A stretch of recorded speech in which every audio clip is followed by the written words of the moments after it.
As you round the corner, you see a bearded old man. Roll for initiative. Hey kids, and welcome back to the channel. I'm Uncle Frank, and that you are having a great day. And in today's video, gotta get my clap in. In today's video, I was reading through some of the older D&D modules I have lying around. This one was Against the Cult of the Reptile God, right? Yeah. And as I was reading through and just going over the basics of the adventure, I was kind of reminded part of why I love these pre-written adventures so much. And this isn't just something that's exclusive to the older adventures. I wouldn't go out of my way to say that, but part of why I love D&D adventures in particular, especially from the GM perspective, is there's a lot of love and care and lore put into writing out a lot of these pre-written adventures, both from backgrounds backgrounds of events leading up to the actual adventure itself, how the players are approached and brought into it, to little neat things such as how a character in the adventure might respond to certain actions done by the players, to things that are as simple as, what a character's signature looks like. And I say that because as I was turning the page here, I was reminded that Zacharias Armand, one of the NPCs of this adventure, he has his own signature. They thought to do that. The writers of this adventure thought to do that. And there's a lot of neat little tidbits about, what items can be found on someone's desk, how well they're used, where the adventure starts, where it might be wrapping up. All that little bit of lore, all that bit of flavor that oftentimes players aren't all that privy to, because there's a lot of stuff that goes into the adventure itself that they don't necessarily need to know. Motivations behind the villain can be fascinating. What they're up to, why a person in town might give players the wrong information. There is a bird right outside. It's really loud. There's a lot of things that players might not either find or care for, especially if they're murder hobos. If you have a group full of murder hobos, they're not going to care about why Bartholomew Rat Tongue lied to them in the inn earlier. They're just going to hunt him down and cut out his rat tongue because he lied to them.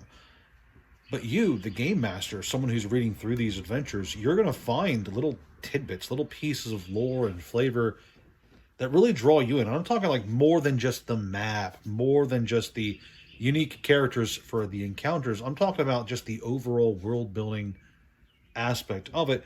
And even back in the day, even for some of the earlier adventure modules, there was a lot of thought put into just the overall world that you were immersing your players into. And this isn't like an old versus new kind of thing, because let me tell you, this here is my favorite adventure path for Pathfinder. It is the Strange Aeons adventure path. And let me tell you, these adventure paths, they're good. There's a lot of really good adventure paths out there. There's some that I wasn't too fond of, if I'm being completely honest, that I've read through. But not only does this adventure path contain the story that the players are going through, as well as, in theory, usually, but not always, the events leading up to it, the background of the place they find themselves in, as well as, the motivation for a lot of the characters they might be encountering. But there's also like general lore tidbits, character notes, journals, things that they would never find because it's not part of the adventure itself. It's world building for you, the game master, to add things in if you feel the need to. And I think that's really good. I really enjoy when any RPG, not just D&D, not just Pathfinder, not just Call of Cthulhu, I really enjoy when there's a lot of depth to the world that the players could experience. And how well they tie in mechanically, of course, is one thing versus another. Do all the character abilities have to fit in perfectly to a system? Does the system have to allow for everything that could theoretically happen in lore? That's a question for another day, I think. But I really do like when you get an adventure that comes along, and let's see if I can find. Yeah, here we have, like, at the end of the adventure, for this adventure path, like, there's this whole journal, there's this whole short story, really, that kind of pertains to the themes of the adventure, but doesn't actually tie into the account itself. And it's not a long, it's like, what, 4 pages or so? But it does give you the option as a game master to take some hints and add things into the adventure if you find yourself needing a bit more for your players to do, to encounter. And there's additional bestiaries, there's stats for monsters you would never encounter. I just think it's great. I really like when there's a lot of effort put into these adventures. And it doesn't just extend to the adventures. I like it when, I'm going to use this one as an example. I like it when the supplementary material, the books, the comic books, the video games, I like when they tie into the game itself, especially when they give you extra material. Part of why I really, really like the Dynamite comic line for Pathfinder so much is because it goes out of its way a lot of times to give you extra materials. Not just, most of them come with extra maps. It's pretty cool. They have a little extra small map on the inside, which I think is really cool. But it's not always just maps. More often than not, there's stat blocks for characters, new rules for races or archetypes, or new items. There's all kinds of cool things in these comics that I think is really cool, and it's part of what helps me to really get, like, excited for supplementary material, because it's not just the comics. The books have their own unique thing. And I feel like Pathfinder's better at this than D&D. I feel like D&D really does miss a lot of opportunities to get supplementary rule material out there. And I don't necessarily feel like comics are the best way to do it. I feel like, just, bear with me for a second, but I feel like if there were a D&D cartoon, for instance, you could have a splash page at the end of an episode going over a character's stats for that episode. Wouldn't that be nice? The characters in the cartoon, they fight a goblin, and at the end of the episode, or at the transition screen, the commercial break screen halfway through, you get the stat screen for the goblin. Wouldn't that be kind of cool? I think it would be. I think it'd be kind of neat. And there's a lot of ways you can tie in extra bonus material, just giving players or fans, that's a loud dog, just giving them a bit extra to work with. I feel like the more options you give to players and fans of your game, the better, obviously. And, I'm not saying, D&D, Wizards of the Coast should go out of the way to shove stats and extra items and do everything that they could. That's not what I'm saying. But I am saying that when there's bonus content within the content I'm already enjoying, like, I wasn't buying the Pathfinder Worldscape comics because I wanted stats. I'm buying these because I like the story, I enjoy what they're going for it, and it had Red Sonja in it. It's got Red Sonja in it. That's good enough for me.